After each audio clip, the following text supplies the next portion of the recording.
Excited for our team. Extra day of prep this week. Even with the holiday, we're off and rolling here. Best part about this week is being back home at US Bank Stadium. It's been a great environment for us. I know it will be for a division game against a team that's playing really well right now, coming off of one of their best performances of the year. We're going to have to play really well to get our 7th win. Before I turn it over to you guys, won't get a chance to talk to you guys tomorrow. Just want to wish everybody a happy Thanksgiving, and hopefully you enjoy some well-deserved time with your families, and very much thankful for you guys as well. You know it's just screw. No, just kidding. Alex Madison is maybe taking some criticism this year. I know you're not concerned about outside noise, but I was wondering if you could just kind of highlight some of the things that he does at that position that you like. Yeah, I think Alex has been incredibly consistent in his role kind of in every phase of our offense. I think there's been some things that he's kind of made come to life even in this last game where maybe it wasn't blocked, as clean as we had hoped, or we got a unscouted look or whatever it was, and Alex found a way to churn out some yards and stay efficient. I like how physical he runs. I think he does a really nice job in the protection phase. I think he does a nice job catching the ball out of the backfield when we can give him a chance and turn those into opportunities. As far as the criticism goes, it's not something that we're really concerned with. The one thing I'd say is, one thing I've talked to Alex about is just the ball security and just how important that is for him to continue to be able to churn out yards and get opportunities. And for us as an offense, we can't put the ball on the ground. And Alex knows that. I like, kind of the mix we have right now. Ty's getting a few more carries to kind of, provide maybe a little bit more burst and athleticism, but they complement each other well with how we're using them. And we'll continue to figure out what that balance looks like. But I feel good in a year where we've needed a little bit of depth at that position. I feel good about where those two guys are at. And then I don't think enough gets said about C.J. Ham's role within our offense, not only on early downs, but on third down as well, coming in as a major pass protector and some really make it right principles to help picking up pressures or even some leakage here or there. I think our O-line deserves, rightly so, the type of praise they've received this year. Chris Cooper and Justin have done a great job with that group, but C.J. Ham being a part of that third down protection, I think, can't be understated.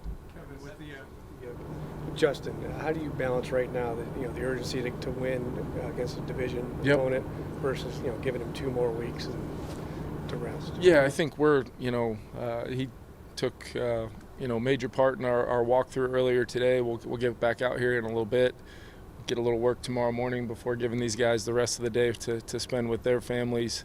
I think we're just going to assess it, and we've been doing that throughout the last couple weeks, but he is getting closer.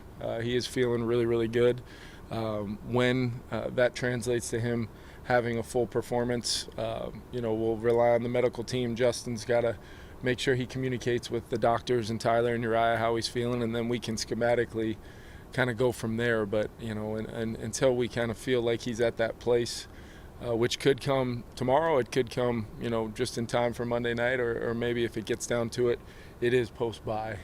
I think we're just going to continue to be smart. We have urgency to win this football game. It's a very important football game. We know that anytime you get a division opportunity at home, we're just not going to allow that to, distract us from the fact that we started out with some really strong principles of making sure Justin was at a good place and 100% healthy when he would return. We want to give him every opportunity to do that, but we're not going to allow any other outside circumstances or even the circumstances of our team to drive that decision in any way, shape, or form. Does the preparation change or the focus change at all coming off a loss rather than the 5-game winning streak? If it ever does, then I'm not doing my job. I think that would be a severe worry of mine, that if we have to change our preparation. Look, we needed to do more in the game on Sunday night to win that football game on the road in a really tough environment, and we just didn't do that. There were some bright spots from our team, but not enough to win on the road in the NFL.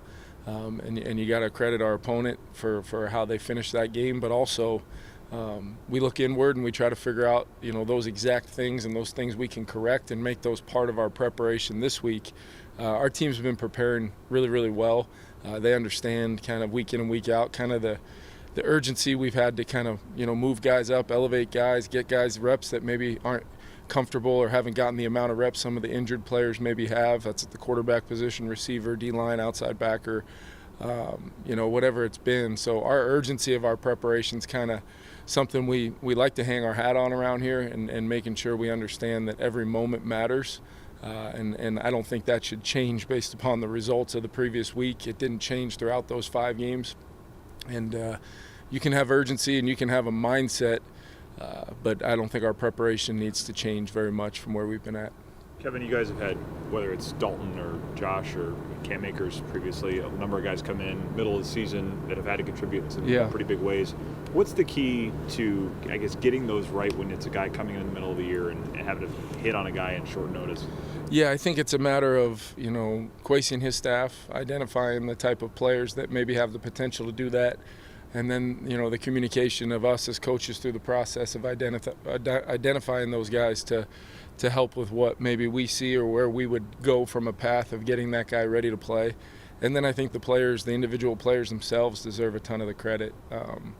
Those guys' ability to come in and, some faster than others based upon necessity. Some other guys just eventually it just, through in-season competition and the right, the best players playing, whether that's in any position on our team, guys have earned those opportunities, and that's where they've also earned the respect and trust of their teammates and coaches, that the decisions kind of tend to work out that way, and then the players' production and performance on the field kind of ties into what we've seen most of the time in practice. Now with Josh, that was a unique circumstance where we hadn't really seen him practice at all outside of a couple scout team reps, and he goes out and earns it in real time, which is what made that so significant and special for not only him but our team. But each situation is its own, and there's a lot of credit that goes around, but mostly I'd think it should be with the player themselves for coming in, and their teammates for the type of environment we have for them when they get here. Monday about Josh adapting to the rhythm and timing. Yep. Like, how different is each system in that regard, and what is the biggest challenge for a quarterback in adapting to that? Yeah, it's a good question. I think you try to tie in the progressions and the timing of things with how your footwork and your timing work out. So, for instance, if a similar route concept has a 2 or 3 yard difference from depth, that might be the difference between a possible no-hitch throw, or maybe it's a decision for the quarterback at the top of his drop whether to take a hitch or not. If it's been taught in a different way in other offenses that he's been in to take a hitch, he might be late in our system. Or if we have a depth on an in cut at 12 to 15 on the near hash and he's thrown them 16 to 18, he might be late on that, or he might be early on another variation. So it's just finding kind of where, and sometimes you're finding out in real time on the fly. You're coaching that detail, you're making sure he's comfortable with it, but the muscle memory is what it is, and the rhythm and timing of a experienced player like that who had started a lot of and played a lot this year. There's some plays that come up where we're coaching on the fly, and that's going to happen when you've got a guy playing in real time. His playmaking ability, his ability to make throws that he has, some really big ones, that's a credit to him, and kind of his ability to pick up and feel comfortable with whatever we're asking him to do. And it's on us as coaches to make sure we're constantly putting him in situations to feel comfortable, plays he feels good about, and then the things we need to correct. That's what we're doing throughout the week, throughout our preparation, to make sure that we're continuously chasing improvement, the quarterback position, but really every position, every player we put out there on Monday night. Challenges of game planning with a holiday in the middle of the week and families coming in? Yeah, the benefit of playing Monday night's definitely helpful for us as coaches. It's one of those things where the rhythm of the week never really changes. It's just how much time, maybe it's a Thursday game on a short week, maybe it's an extra day, maybe we're coming off the bye and we've done some work throughout that off time. But as far as the rhythm of making sure that we're ready to present the plan to our players, teach the plan, the techniques, the fundamentals, it's all kind of the same. And the way it worked out this year, we get to maybe install a little bit more today, have a little more classroom time, a little more walkthrough time, and then we'll come back and get some full speed work, tomorrow in our version of our Turkey Bowl tomorrow morning. And then we'll make sure, I think it's very important that guys get to spend tomorrow at least a good chunk of the day with their families. We have a lot to be thankful for around here. Kevin, did Alex fumble? Will that impact his touches moving forward? Yeah, I think anytime, any of our players, turn the football over, we constantly look at each one as their own, especially with how much work and time we've put into the fundamentals, over the course of the season as we've progressed and kind of had less, footballs on the ground. It's come through a lot of hard work and kind of different ways we prepare, how we have the scout team playing, how we do our different drill work throughout the week when we're in pads, even when we're in shells. So we're taking a look at all of those in real time and then making sure not only are we identifying how something like that happens, if there's a fundamental flaw we can fix that we didn't see before, we've got to do that regardless of what the rep count may look like. But it's very important that our guys understand how important it is to possess the football.